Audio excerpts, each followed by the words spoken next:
أعوذ بالله من الشيطان الرجيم. بسم الله الرحمن الرحيم.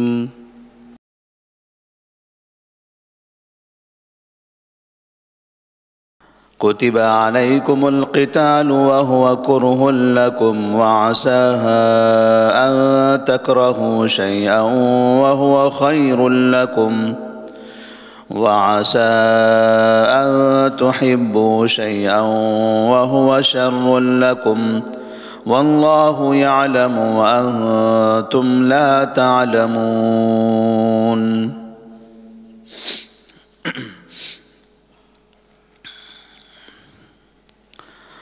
سورۃ البقرہ آیت نمبر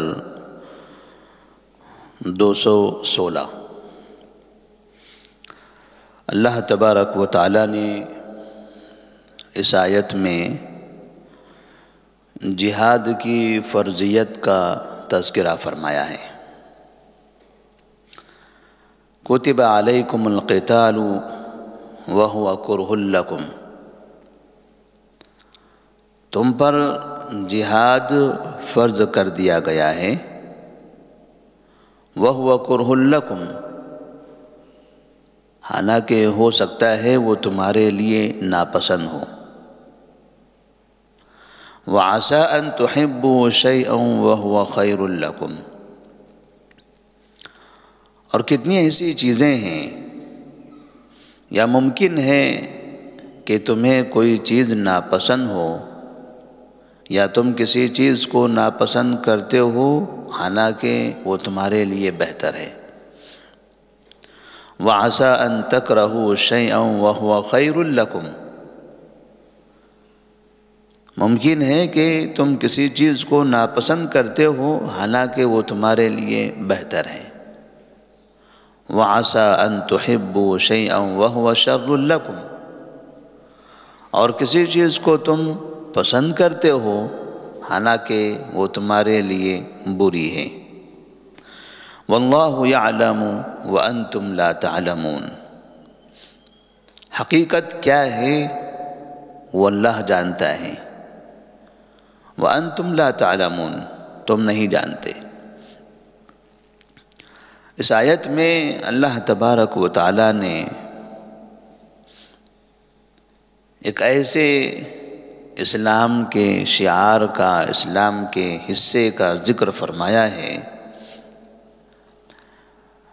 جس کا تذکرہ معاشرے میں، دنیا میں جب بھی ہوتا ہے برائی کے ساتھ ہوتا ہے.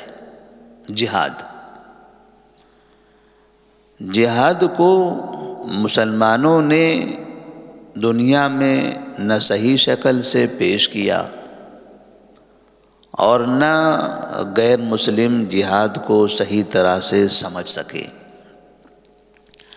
جہاد یہ حقیقت میں ایسا لفظ ہے جس کا معنی ہوتا ہے کوشش کرنا، اور حقیقت میں جہاد ہے معاشرے کی برائیوں کی خاتمے کی کوشش کرنا.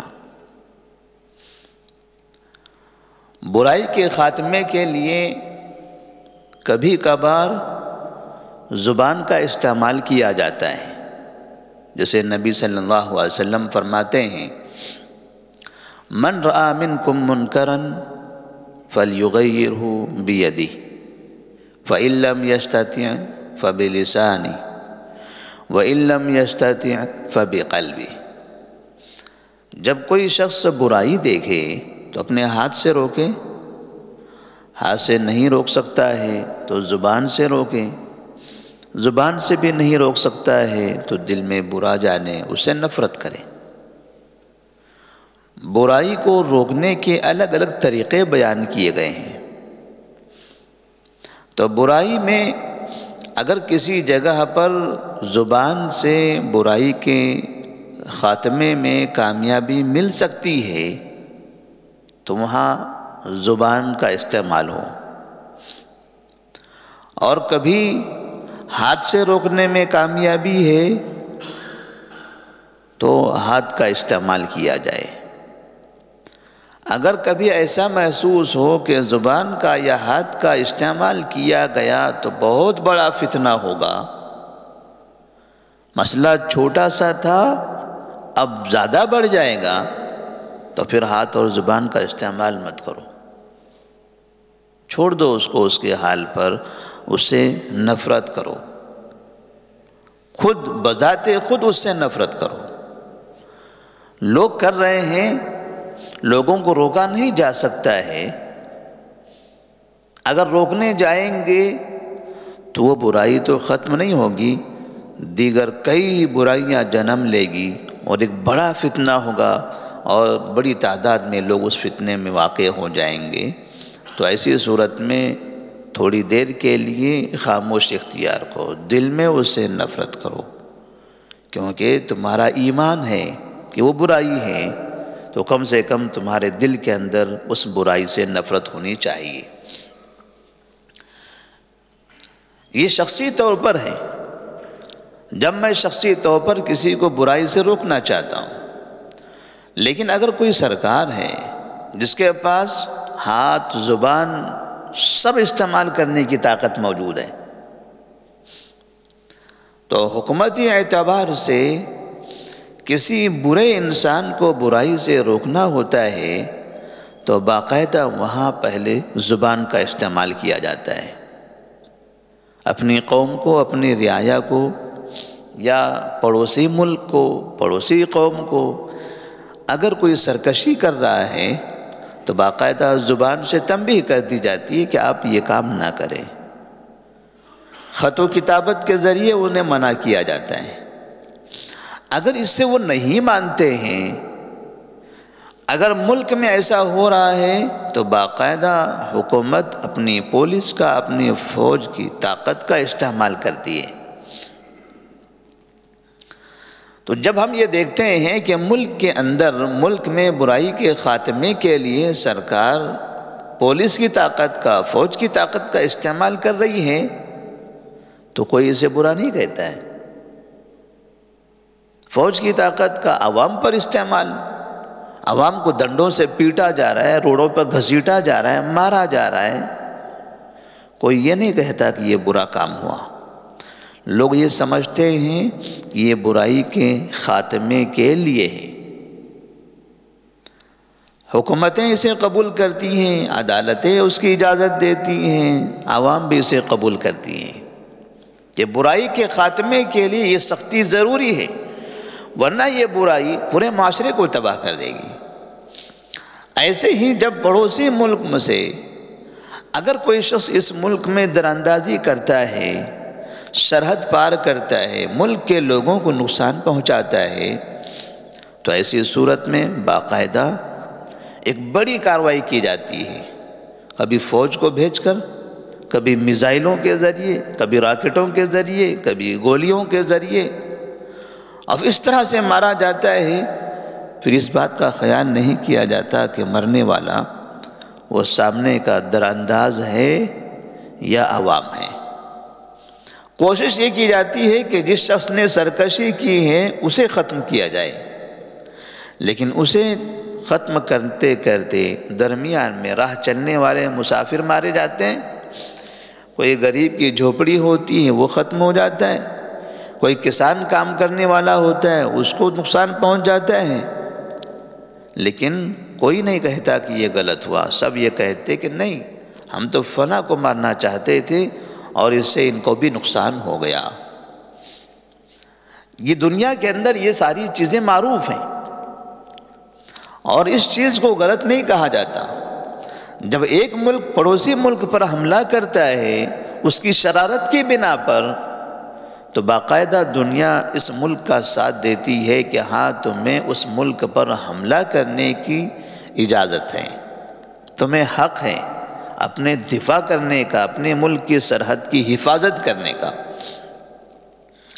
لیکن جب لفظ جہاد کا استعمال کیا جاتا ہے تو لوگوں کو لگتا ہے جہاد کا مطلب سرپھرا کام، بیکار کام، غلط کام، لوگوں پر ظلم، خامخواہ کسی کا قتل کر دینا، راہ چلتے ہوئے کسی پر بھی حملہ کر دینا، کسی بھی جگہ پر بم دھماکہ کر دینا۔ لوگ جہاد کا مطلب یہ سمجھ رہے ہیں، اور اس میں کوئی شک نہیں ہے کہ بعض سر پھرے مسلمانوں نے اس کا غلط استعمال کیا بھی ہے۔ کوئی بھی حرکت کرتے ہیں، کہیں پر بھی فساد پھیلاتے ہیں، فتنہ پھیلاتے ہیں، اور اپنے فساد کو، اپنے فتنے کو اچھا بتانے کے لیے یہ جہاد کا نام دے دیتے ہیں۔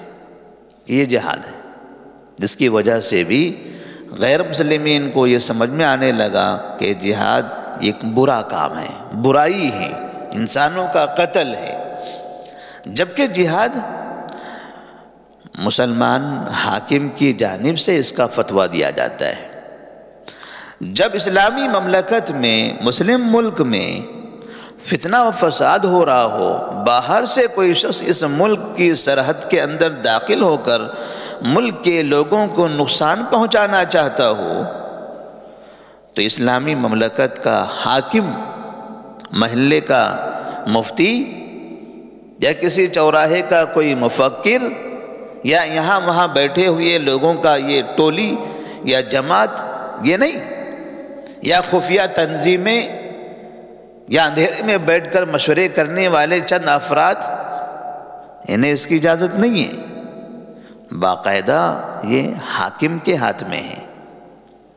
اسلامی مملکت کا جو حکمران ہے، جو بادشاہ ہے، جو خلیفہ ہے، جو وزیر اعظم ہے، جو صدر ہے، جس کے ہاتھ میں اس ملک کی باگڈور ہے، اس کے حکم پر جہاد کا فتویٰ دیا جائے گا کہ پڑوسی ملک آپ پر حملہ کر رہے ہیں، وہ آپ کے ملک کو تباہ کرنا چاہتے ہیں، چلیے جلدی سے اب اس برائی کا خاتمہ کیجیے۔ یہ ہے جہاد۔ اگر ہم پر کوئی حملہ کر رہا ہے، ہم اسے جواب دے رہے ہیں، دنیا میں کوئی نہیں کہتا کہ یہ غلط ہے۔ جہاد دو طریقے کا ہوتا ہے۔ کوئی شخص حملہ کر رہا ہے اسلامی مملکت پر، مسلم ملک پر، تو اس کا جواب دیا جائے۔ کہیں سے برائی ہو رہی ہے تو برائی کا جواب دیا جائے، یا خود پہل کیا جائے۔ کوئی ہمارے پاس نہیں آ رہا ہے لیکن ہم پہل کر رہے ہیں۔ جس طرح سے اس کی مثال سمجھنے کے لیے دو مثالیں ہیں۔ جیسے یہ ہمارا علاقہ ہے، اگر اس علاقے ٹولی چوکی میں کہیں پر کوئی برائی ہو رہی ہو اور پولیس کو خبر مل گئی، یا تو پولیس بغیر کسی شخص کے بلانے کے سیدھے خود آ جاتی ہے، جس جگہ برائی ہو رہی ہے وہاں پہنچتی ہیں، برائی کا کام کرنے والوں کو گرفتار کرتی ہے، انہیں مارتی ہے، سزا دیتی ہے۔ یہاں سے کسی نے خبر نہیں دی تھی، برائی کرنے والے اپنی جگہ برائی کر رہے تھے، انہیں ان سے کوئی مطلب نہیں تھا، لیکن سرکار کی طرف سے باقاعدہ سرکار بذات خود جا کر ان برائی کا کام کرنے والوں پر حملہ کرتی ہے، انہیں گرفتار کرتی ہے، انہیں سزا دیتی ہے۔ کوئی اسے غلط کہتا ہے؟ نہیں کہتا۔ مقصد کیا ہے سرکار کا؟ مقصد یہ ہے کہ یہ برائی اس علاقے میں نہ پھیلے، اس برائی کا نقصان ہمارے ملک کے، ہمارے شہر کے، ہمارے اس علاقے کے باشندوں کو نہ ہو۔ دوسرا طریقہ کیا ہوتا ہے کہ آپ کے اس علاقے میں کوئی برائی ہو رہی ہے، وہاں کے اچھے لوگوں نے کمپلین کر دیا، شکایت کی، پولیس کو طلب کیا، سرکار سے کہا کہ دیکھیے ہمارے پاس برائی ہو رہی ہے یا ہمارے ساتھ برائی ہو رہی ہے، آپ ہماری مدد کیجئے۔ تب سرکار آتی ہے۔ یہ دونوں شکلیں ہیں، ایک مرتبہ وہ خود چل کر آئی، دوسری مرتبہ بلانے پر آئی، مطالبہ کرنے پر آئی۔ جہاد بھی ایسا ہی ہوتا ہے۔ کسی جگہ پر اگر دیکھا جائے کہ فتنہ ہے، فساد ہے، اسلام کو تباہ کرنے کی کوشش کی جا رہی ہے، اللہ کے نظام کو برباد کرنے کی کوشش کی جا رہی ہے، تب اسلامی مملکت کی طرف سے باقاعدہ اس برائی کے خاتمے کے لیے اپنے لوگوں کو بھیجا جاتا ہے کہ جاؤ اس برائی کا خاتمہ کر دو، کیونکہ اس کی وجہ سے یہ ملک تباہ ہوگا، دنیا کا امن تباہ ہو جائے گا۔ اور یہ جائز ہے۔ دوسری شکل یہ ہے کہ کسی جگہ برائی ہو رہی ہے، وہاں کے لوگوں نے مطالبہ کیا کہ ہمارے شہر میں، ہمارے علاقے میں یہ فنا برائی پھیل رہی ہے، ہم پر ظلم ہو رہا ہے، ہمیں اسلام پر عمل کرنے سے روکا جا رہا ہے، ہم ایک اللہ کے قانون کو مانتے ہیں، اس قانون کی دھجیاں اڑائی جا رہی ہیں، ہمیں رب کا نافرمان بنایا جا رہا ہے، ہم رب کے فرما بردار بننا چاہتے ہیں، لوگ چاہتے ہیں کہ ہم رب کے باغی بن جائیں۔ جس کی زمین پر رہتے ہیں اس سے بغاوت کرنے کی ہمیں تعلیم دی جا رہی ہے۔ کون سا حاکم چاہے گا کہ بغاوت ہو؟ باقاعدہ ہمیں باغی بنایا جا رہا ہے۔ تو ایسے باغی جو خود بغاوت کر رہے ہیں، دوسروں کو بغاوت کرنے پر ابھار رہے ہیں، کون سے ملک کا حاکم اس کو برداشت کرے گا؟ اور جب اس بات کی اطلاع دی جاتی ہے مسلم سربراہ کو، تب وہ کہتا ہے کہ جاؤ جہاد کرو۔ جہاد کا مطلب یہ ہوا کہ جو باغی لوگ ہیں، جو شہر کو، ملک کو، لوگوں کے دین کو برباد کر رہے ہیں، ایسے لوگوں کا خاتمہ کیا جائے۔ لیکن صرف خاتمہ ہی نہیں، جہاد کا مطلب نہ جس طرح سے اگر برائی کرنے والا کوئی شخص پکڑا جاتا ہے یا کسی جگہ پر سرکار جاتی ہے تو کیا برائی کرنے والے کو سیدھے بھون دیتی ہے؟ نہیں۔ سیدھے گولیاں مار دیتی ہے؟ نہیں، گرفتار کرتی ہے، سمجھاتی ہے۔ اس کے برائی کے حساب سے سرکار کی زبان الگ الگ ہوتی ہے، برائی جیسی ہوگی اس کا رویہ ویسے ہوگا۔ چھوٹی برائی ہیں سمجھا بجھا کر صحیح کر دے گی، تھوڑا بڑی برائی ہے اسے گرفتار کر کے اپنے پاس لے جائے گی۔ اس برائی کرنے والوں میں کون کون شامل ہیں، کن سے ان سب کے تعلقات ہیں، کہاں سے یہ برائی ہو رہی، یہ پوری تحقیق کرے گی۔ اگر اور بڑی برائی ہے عدالت میں لے جائے گی، اس سے بڑی برائی ہے تو عدالتیں اس کے خاتمے کا فیصلہ کر دے گی۔ ایسے ہی جہاد جب ہوتا ہے، جب اسلامی مملکت سے باقاعدہ برائی کے خاتمے کے لیے لوگوں سے اپیل کی جاتی ہے اور اپنی فوج کو بھیجا جاتا ہے، تو جا کر صرف لوگوں کے خاتمے کا اعلان نہیں کیا جاتا، باقاعدہ انہیں جا کر سمجھایا جاتا ہے، انہیں بغاوت کرنے سے منع کیا جاتا ہے، انہیں تنبیہ کی جاتی ہے۔ اگر وہ مان لیتے ہیں تو ان سے سمجھوتا کر کے، اچھی گفتگو کر کے، اچھی دعوت دے کے، انہیں نیک بنا کر، ان کے دلوں میں بغاوت کی جو آگ بھڑک رہی تھی اس کو بجھا کر، وہ جو شریر تھے ان کی شرارتوں کو ختم کر کے واپس آتے ہیں۔ یہ بھی جہاد ہے۔ اور اگر دیکھتے ہیں کہ وہ بغاوت کرنے والا اتنا باغی ہو گیا کہ باقاعدہ اب برائی سے روکنے والوں پر بھی حملہ کرنا شروع کرتا ہے، میں خود اپنے علاقے میں بغاوت کرتا رہوں گا، لوگوں کو باغی بناؤں گا، سرکش بناؤں گا، اور اگر تم میرے سامنے آؤ گے مجھے روکنے کے لیے، میں تمہیں بھی ختم کر دوں گا، تمہیں بھی نہیں چھوڑوں گا۔ تب ایسی صورت میں وہ سامنے والے جو مجاہد ہیں، جو اسلامی مملکت کے ماتحت اس برائی کے خاتمے کے لیے آئے ہوئے ہیں، تب وہ دیکھتے ہیں کہ یہ تو حد سے پار ہو گیا ہے۔ اب کسی نہ کسی شکل میں یا تو اسے سختی کے ساتھ گرفتار کر لیتے ہیں، قیدی بنا لیتے ہیں، پکڑ لیتے ہیں، جیل بھیج دیتے ہیں، وہاں اس کی مالش کرتے ہیں، یا پھر اگر وہ ممکن نہیں ہے، پکڑنا ممکن نہیں ہے، اپنی بھی جان کا خطرہ ہے، دوسروں کی بھی جان کا خطرہ ہے، تب ان پر حملہ کرنے کا حکم ہوتا ہے۔ یہ ہے جہاد۔ جہاد کا مطلب وہ نہیں ہے کوئی بھی کہیں بازار میں چلا گیا کسی کو مار دے۔ یہ شرارت ہے، یہ فساد ہے، یہ فتنہ ہے۔ فتنے اور فساد کو لوگوں نے جہاد کا نام دے دیا۔ کسی محلے میں چلا گیا، بم دھماکہ کر دیا، کہا کہ میں مجاہد ہوں۔ مجاہد نہیں ہے، وہ انسان علاقے کو برباد کرنے والا فتنہ پرور انسان ہے۔ ایسے لوگوں کا خاتمہ ضروری ہے۔ جو انسانوں کا خاتمہ کرنا چاہتا ہے، انسانوں میں فتنہ پھیلانا چاہتا ہے اور اسلام کو بدنام کرنا چاہتا ہے، اسلام انسانوں کے قتل کے لیے نہیں آیا ہے۔ جب یہ کہا جاتا ہے کہ اے لوگو تم پر جہاد فرض کیا گیا ہے، اس کا مطلب کوئی یہ نہ سمجھے کہ اے مسلمانوں تم پر یہ فرض ہے کہ تم کافروں کا قتل کرو۔ لوگ یہ سمجھتے ہیں، لوگ یہی تعبیر بیان کرتے ہیں۔ جہاد کے فرض کا مطلب، جیسے مثال کے طور پر ہمارے ملک میں کتنے ایسے قوانین ہیں جس سے ملک کے باشندوں کو بے انتہا نقصان ہوتا ہے۔ آج ملک کے کتنے باشندے ہیں جو جیل کی سلاخوں میں زندگی گزار رہے ہیں، لاکھوں کی تعداد میں ہیں۔ کتنے ایسے ہیں جو باقاعدہ جنہیں جیل میں تا حیات رکھا گیا ہے، مرتے دم تک وہ جیل میں رہیں گے۔ کیا کیا تھا انہوں نے؟ کوئی برائی کی تھی؟ لیکن جو تا حیات جیل میں رکھے گئے ہیں، ان کو رکھنے والے کون ہیں؟ پڑھے لکھے جج، تعلیم یافتہ سرکار، عقل مندوں کی وہ ٹیم جو پارلیمنٹ میں بیٹھ کر یہ قوانین بناتی ہے۔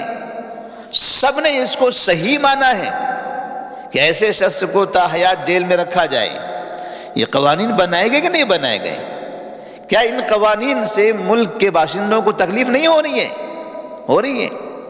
لیکن ایسے لوگوں کو تکلیف دے کر اس سے کہیں بڑی آبادی کو راحت پہنچانا مقصد ہوتا ہے۔ ایک سرپسند انسان کو تکلیف دے کر ہزاروں امن پسند انسانوں کی زندگی کو محفوظ کیا جاتا ہے۔ اسی لیے باقاعدہ قانون بھی اس کو برداشت کرتا ہے۔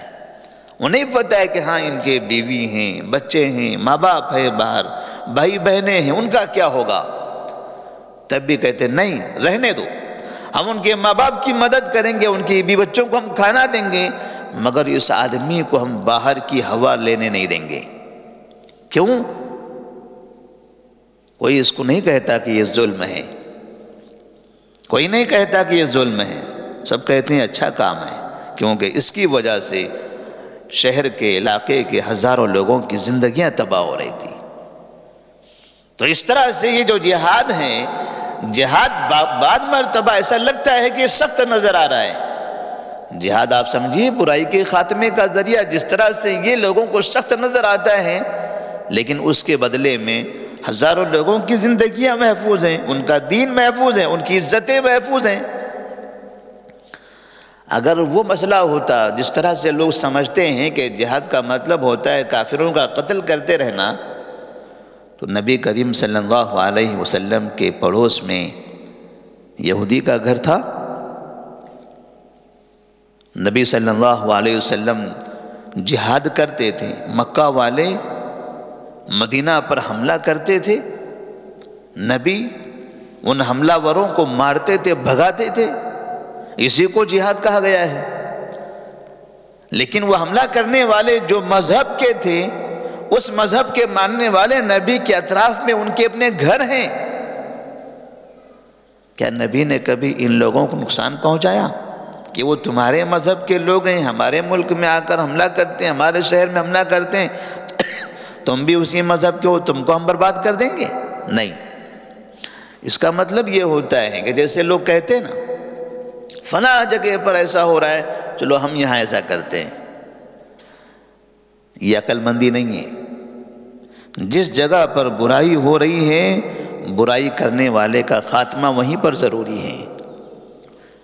ایک شہر میں اگر فساد پھیلا ہوا ہے تو ذمہ داری یہ ہے کہ وہاں جو فساد پھیلا رہے ہیں انہی کے ساتھ کارروائی کی جائے، سرکار انہی کو گرفتار کرے، انہی کو سزا دے۔ ایسا نہیں کہ اس کے ماننے والے، اس جیسے دین والے دنیا میں، شہر میں، الگ الگ علاقوں میں ہیں، وہاں بھی جا کر ایسے لوگوں کو گرفتار کر لیا جائے، انہیں بھی پکڑ لیا جائے۔ نبی کریم صلی اللہ علیہ وسلم نے اپنی زندگی میں اطراف میں کئی کافروں سے معاہدے کیے، ان سے لین دین کیا، ان سے تجارتیں کی، جبکہ جہاد بھی ہوتا تھا، برائی کا کام کرنے والوں کے لیے کارروائی ہوتی تھی۔ جو اپنے مذہب پر تھے، امن سے تھے، ان کے ساتھ کوئی چھیڑخانی نہیں ہوتی تھی۔